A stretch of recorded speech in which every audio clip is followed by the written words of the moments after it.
Hi, readers and Storymakers. Welcome to sessions 7 and 8. In this session, we are going to look at the plot, but we're going to look at it a bit deeper.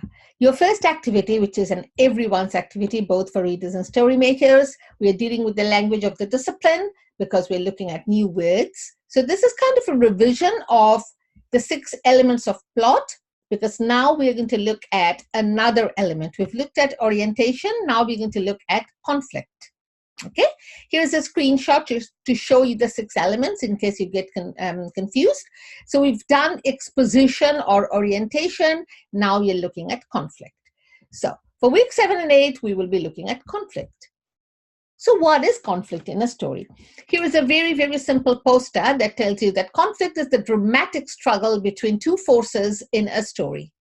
Without conflict, there is no plot.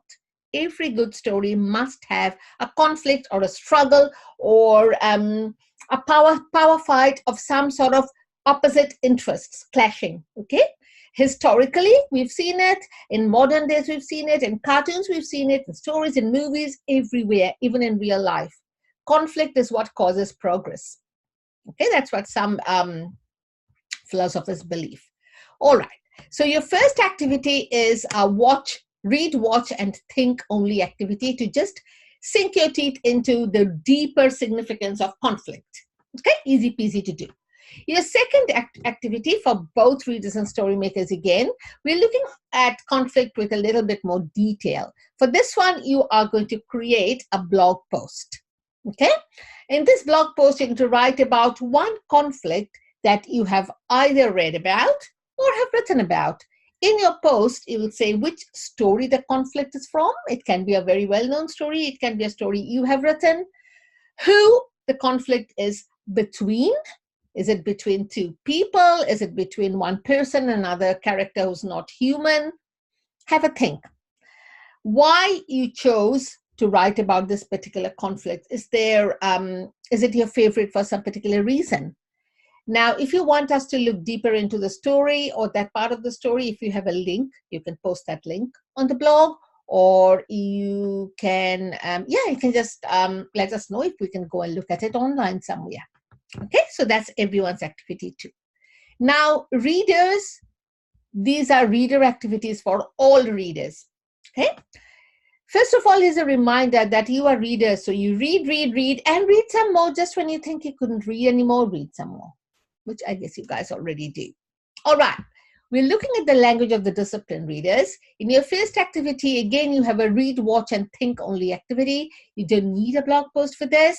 But this activity will get you deeper into the language of the discipline of a plot in relation to conflict.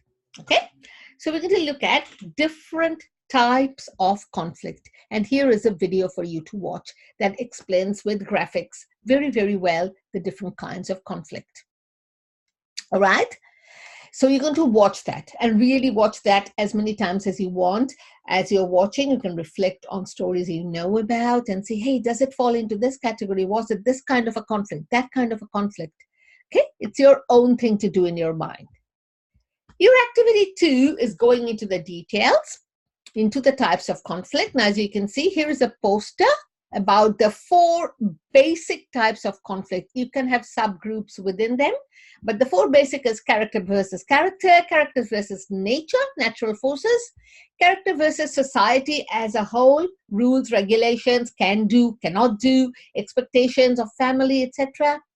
And character versus self, which means a conflict or a turmoil within the person. Okay, very deep.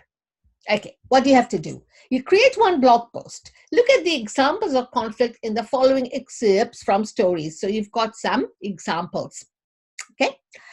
In your blog post, choose one of these conflicts and write the answer to these questions. So only one blog post, choosing one conflict, and in that one blog post, number 1, answer, number 2, answer, number 3, answer. Who is the conflict between? Which side of the conflict would you be on if you were present in that scene? Why did you choose to write about this particular conflict? Wonderful. Here are your examples. An example of character versus character conflict, character versus nature conflict, character versus society conflict, and character versus self conflict.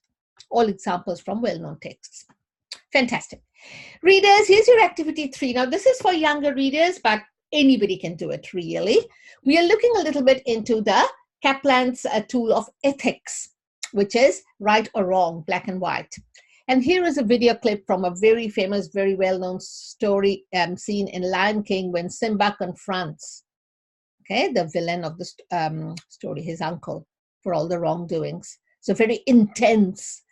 What do you have to do? You watch that, and then you create one blog post. And in that blog post, you have to write answers to the following questions. Okay, 1, 2, 3. 3 questions. So again, 1 answer, 2 answer, 3 answer. One blog post, not 3 separate ones. Okay. Number 1, this is an example of a conflict between. Now, don't just say the characters' names, please. Say what kind of a conflict it is. Is it a character versus self, character versus society, character versus versus, remember, nature, or is it character versus character? Number 2, is this an example of a black and white ethics conflict between good and bad, or are there deeper undertones into it? Why do you think so? Whatever you choose. If you think, yeah, it's a straightforward goody and baddie, why do you think so? If you think, no, not really, it's not that easy or straightforward because the goody had done some bads and the baddie had done some good. Talk about it. Number 3, think of another example of a similar conflict from books that you have read. Go back to your huge reading store that you have in your head. Look up books. Find an example where there's a similar sort of conflict. So whatever kind of conflict this one is, you have to find an example of a similar sort. Awesome. Reader activity 4, this is for older readers because some of the content in it may be a bit over the top for younger readers. So guys, you need to take a try. See this link, you need to click on this. That's going to take you to another website. Okay? And that website looks like this. It is called TES Blend Space. And I've created a lesson for you there.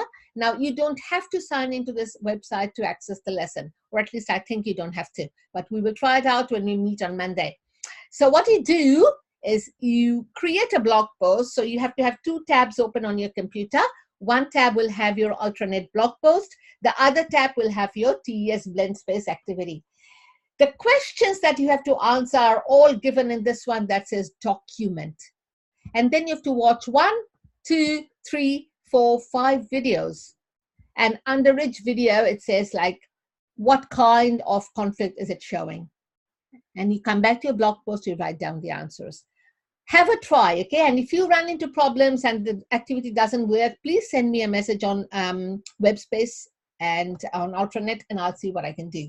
But I thought we'll try out a new website because this is one of my favorite websites to use with my children in the classroom, and they love it. Okay. That is for readers. Storymakers, you do the everyone activities from top. You know that. Everyone activities. Storymakers, you have got everyone activities 1. You've got everyone activities 2.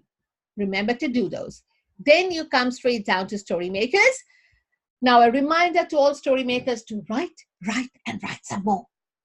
Okay, Storymaker activity 1, writing about different types of conflict, going into the details. Create 1 blog post, 1, writing about different types of conflict. What do you have to do?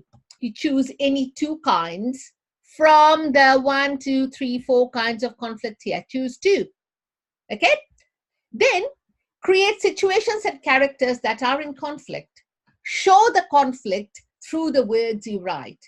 Here is a good video to help you along with your blog post about conflict. So this video shows you how good conflict is created by writers. Okay? Taking example of Pixar movies. Pixar movies, the writers for Pixar screenplays, they're very good for showing conflict through words, through actions. So look at this video that will give you some ideas. Then you go and in your blog post, write about 2 different kinds of conflicts, 1 or 2 paragraphs. Remember, you are a writer, you're a creator, story maker. You are creating these. Okay? Awesome. Story maker activity 2. This time you are writing a poem. Show your understanding of conflict in a story by writing a poem about it. Okay, very interesting. Now, here is an example of a basic and easy kind of poem that you most probably know how to write. It's an acrostic poem. Okay, and here's the video to show you how to write an acrostic poem. You don't have to write an acrostic poem. I just gave that to you as if you're thinking, what poem do I write? Or write an acrostic poem. But if you are very adept at writing poetry, you love poetry, and you go, I'm not going to choose an acrostic, Ria, that's too easy. I'm going to choose a haiku or a diamante poem or whatever. Go for it. Tell me what kind of a poem it is in your blog post and write. But your poem should be about conflict to show your understanding of conflict. Kapai. Okay, Storymaker activity 3, create one blog post, copy and paste 1 or 2 paragraphs from your own writing, not from something you've read, your writing. Kaylin, The Sword of the Serpent is perfect for this. So what should those 1 or 2 paragraphs show? Shows a conflict. Say in your blog post, what kind of conflict? Character versus character, character versus nature, character versus society, or an internal conflict for the character. That is all. That's what you have to do for weeks 7 and 8. Space yourselves out. Keep in touch with me. Do your blog posts. Leave comments for each other in your blog posts and enjoy yourselves. Okay? I'm going to see you guys on Monday.